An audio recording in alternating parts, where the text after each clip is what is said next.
We have lots of time for Q&A. Don't give everyone the hand up at the same time, but at least give me a few. We wanted to make it not all lecture, because you're going to get a lot of information over the next 2 days. So, are we throwing the ball? Yeah. Excellent. Wow, somebody's going to get hit in the head with that. Who's got a question for Elouise? Yes. My question is, you have been discussing more about exchanging the data with suppliers, but where is the supplier exchange, data exchange framework in place? Whether suppliers are working to get to an understanding of what kind of framework we need to adopt, what kind of structure we need to use, so that it can be easy transfer from one supplier to the other supplier. What's your thoughts on that? I love that question, and it's a great technical question. That's one thing that's missing, and I'm not advocating a particular framework. I'm assuming somebody will create a framework, and that will be what we use. But we do have to create a singular framework that we all share. Now, who codes it technically, that's a separate issue. However, where I look at it and where I poke people is the enterprise. Because every enterprise asks the same risk questions, the same ESG questions, the same whatever questions, but differently. Why? Because we all think we're special flowers and that the IT organization, your IT organization wants to have it this way, and they think that that's the only way it can be, and over here this enterprise can only do it this way, and we all think it's different, but that puts the burden on the suppliers. The reality is we're going to have one framework, because what? We want to know supplier contact information, banking information, risk profile, et cetera, and so we have to come up with a singular way of framework for exchanging data, and that will come. It does not, I mean, it exists in varying degrees today, but we have to agree on it and start to use it. Yeah. Yes. Oh, we got one in the back. So, Elouise, I love the presentation, and I love that the greenhouse joke one. And my reaction to that was, what a stupid question to ask. What is it? Do you think that buyers really are still including questions like that in RFPs? Because it seems to me that if the supplier is publishing information about, like CO2 emissions on its website, that ought to be enough. Why do you need to do anything more other than just publish that information on the website, and the buyer just, just scrape information from the website? We don't need any more exchange than that, right? Isn't it just as simple as just publishing it on your website? Well, I would agree with that, but it's a stupid question, and we still see it a lot. Also because it gets factored in when we're doing a sourcing event, it gets factored into the variables. I absolutely agree we should publish it there, but you said something that I think would probably go sailing over most people's head is, oh, we'll just go scrape it and pull it in. That's what I'm saying when I talk about third-party data exchange. It's the supplier puts it out there, whether on the website or what I would argue is the wallet, and it's syndicatable, and so that if you're going to run an event, you can pull that data in automatically. We shouldn't be answering questions like that. And yet, that question still floats around. There's 1,000 questions like that. Every risk question would be the same thing. My security posture should either be, you should know it because I've shared it with you, or go check it yourself. These are the things that, these are the capabilities we need that we don't think like that, and right now, none of the tools will go scrape it, much less the suppliers aren't really putting it on their website. But you got the gist of, you kind of extrapolated to where it's going. Absolutely. Great presentation, thanks, Elouise. I mean, I think the idea you're kind of suggesting, I think lots of companies or some companies have tried to do that and promised with networks, with blockchain, with different other solutions, and none have succeeded so far. Yeah. So why do you think they haven't, and what do you think will make this a success in the future? Well, there's a lot of reasons why, and it's easy to poke at. So CIO intransigence, SAP intransigence, everybody approaching it different ways. Blockchain is not the answer. Notice I talked about digital wallets without mentioning blockchain. We should never talk about blockchain. It may make its way in underneath the covers, but we never need to see that, and we should never talk about that. And then we've been on this journey, and this is why I love ProcureTech so much, is because like, a few years ago, we didn't have anybody looking at this problem. We had SAP and Coupa and everybody else saying, we have your one record. But that was a fallacy, fraud. And so we need to really, like, we're now talking about the right problem. And we need time to develop the solutions. We see evidence of that. And we need time to do the change management and come up with the framework. But at least we're having the conversation. 5 years ago, 6 years ago, we weren't even having the conversation. So, and now when you see my vaccine, my simplified vaccine, that's going to further start to bring to light the bigger issue that it's not one supplier in service to the enterprise, but it's federated, that it's one supplier in relation to all the enterprises. And that's the way we're going to create efficient supply chains. And we haven't quite internalized that yet. We are getting there. We will continue to, but that's what I'm advocating for, is getting us to understand that. So, but we're on the journey. Make no mistake, where we were 2 years ago, 4 years ago, 6 years ago, we're vastly more, and we're going to continue to be on that journey. Super presentation. Thank you so much. And also very relevant. I think the challenge that every sort of procurement professional has is at the top and at the bottom, right? I mean, we need to work very differently with the tier 1 suppliers. Yep. More sort of deal making, whatever we call it. The middle one, yes, I think probably we need the 1,000. The biggest question is, what do I do with the 100,000 that I have, or the other 10,000, right? Is that an outsource play, or what are you foreseeing there? You don't want to be onboarding 100,000 suppliers into SAP. You don't have the resources to onboard them, much less to manage them, because the managing is where the risk is. So don't even let them into your system. I don't think it's scalable for a BPO to manage 100,000 suppliers. I think that business model's dead or dying. So if you work for an SI, sorry. But so we need to move beyond that too, and because ultimately it's going to be much more of an automated solution, because your 100,000 suppliers, most of them are going to be low volume, low value, or high volume, low value. So why would you spend the time to onboard it? All it does is create risk for you, and actually just creates a worse supplier experience. So if you use a solution that's outside of your systems, you can get something that's much more nimble. It's much more, you might be able to use financial instruments much easier. Enterprises putting in supply chain financing for 100,000 suppliers is silly. You could do supply chain financing for tier 1s if you need to, but try rolling that out to 10,000, much less 100,000. It's silly. Let a smaller, more nimble company manage that. But it's not going to be a BPO, in my opinion. Presentation was great, thank you. Just a quick question on the digital wallet. I love the idea of that. I feel like the pace of change within procurement has been quite slow. How far away do you think we are in reality from a digital wallet becoming the norm? I think at least 5 years. I think that's the reality. And like, I was not really joking, although it came out as a joke, but I don't think a decade would be too long.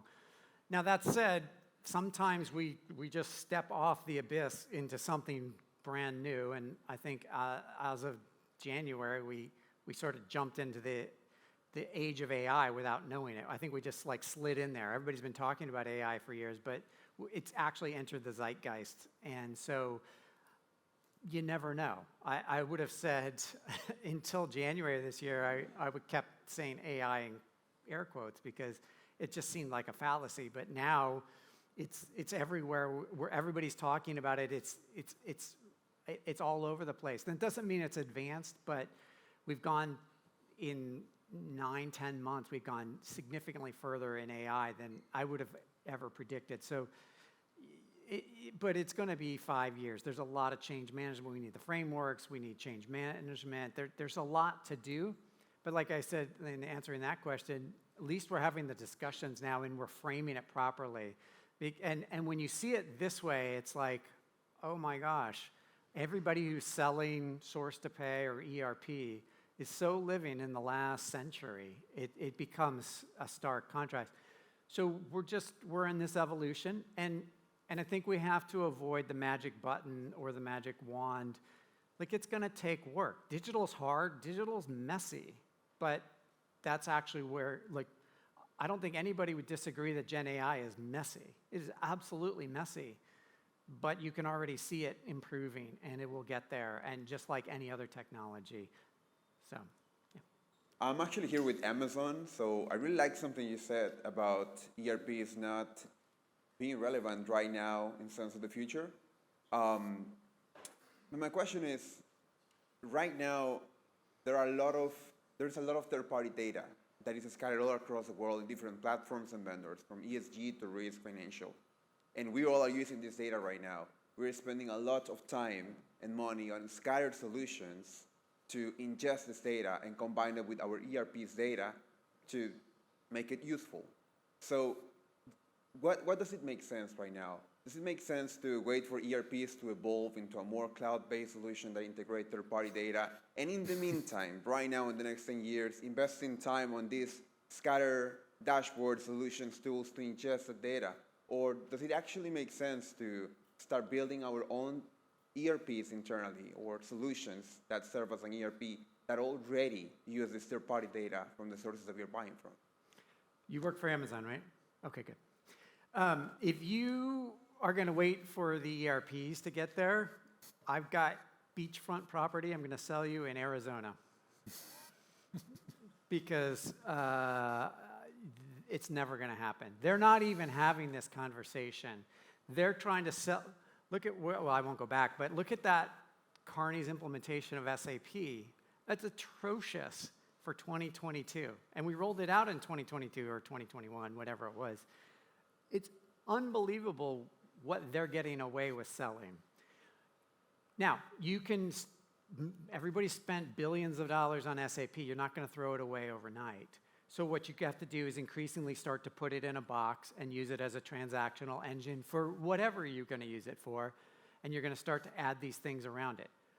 Over time, you are absolutely going to use build more and more of these capabilities, especially as you get to like planning, intelligence, and so forth.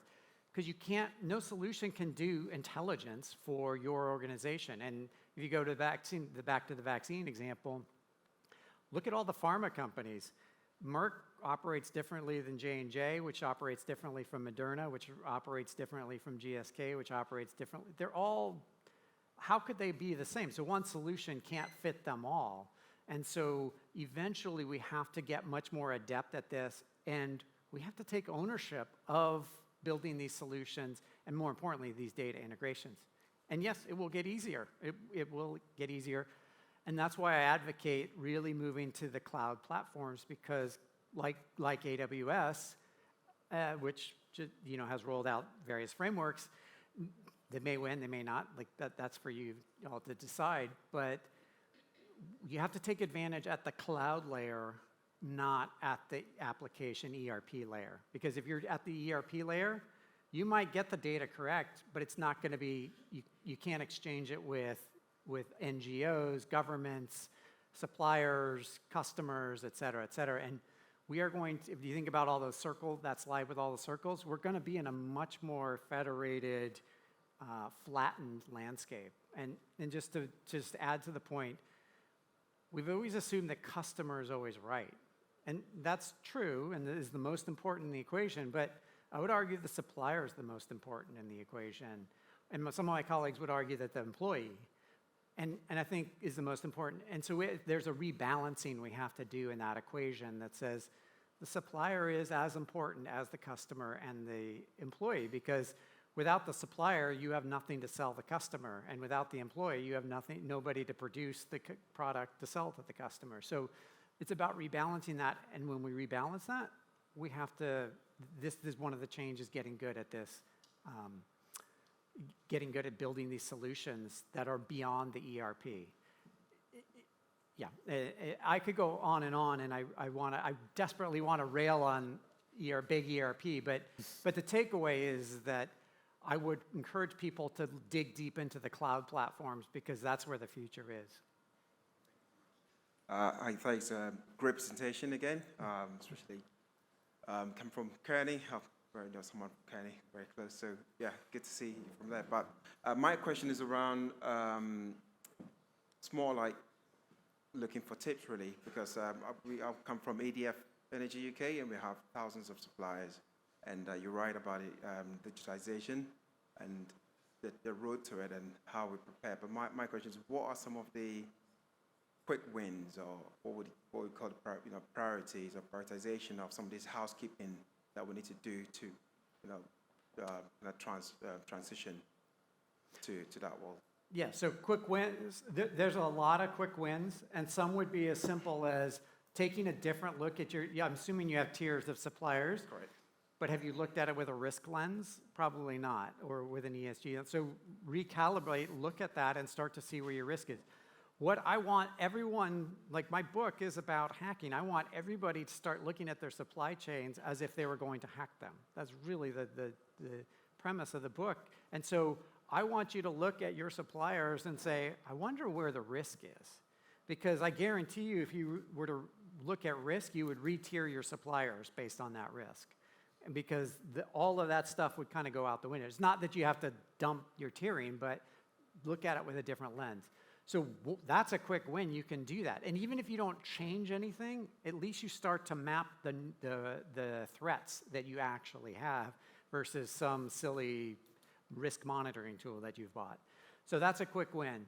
2 is when you start to segment this way, you can start to have better conversations and relationships with the 100, the 900, and then you can create a path for the other 100,000 or however many you have, and start to get them on a path, because they'll get excited to not have to be transacting in 400 or 40 different supplier systems. And one of the nerdy pastimes that I do is when I go to a corporate website, the first thing I go look at is the supplier information that they give to suppliers and all the different logins they give to the different tools.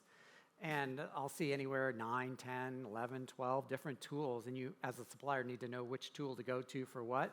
Silly, just utterly silly. And so, especially in this new intelligence-driven world. So those are things you can start to do now, and with that 1,000 suppliers, you can start to set up programs to get deeper integration with them. You can do integration with your 100 suppliers today, even more, and the 900, depending on where you're at. Those are quick wins. And then the other quick wins, and I think it's implicit in those, when I was sort of alluding to this with the Amazon, everybody on your team should start learning about what these different pieces of the cloud platform are and get good at this and start to bring the people to the data science. Because you're not going to hire enough data scientists to meet your need. Everybody on your team, look around. Those are your future data scientists. And if there's one innovation I'm waiting for, it's data and analytics as created through Gen AI. And that we're starting to see. Because right now, you're seeing it generated for images and text and so forth. But very soon, you're starting to see Gen AI for analytics. That's going to be, that I'm excited for. I'm not going to make any predictions about it, but I'm excited for it. And I think the biggest thing you can do, or the most impactful thing you can do, is get your team to start rallying around the cloud and the Gen AI and all of that, because then you'll rip through a lot of these things I was talking about in ways, and you won't get defrauded by big ERP. I think that's all we have time for. Awesome. Which was a lot, I thought. Thank you so much. Thank you. Thank you. Yeah, thank you.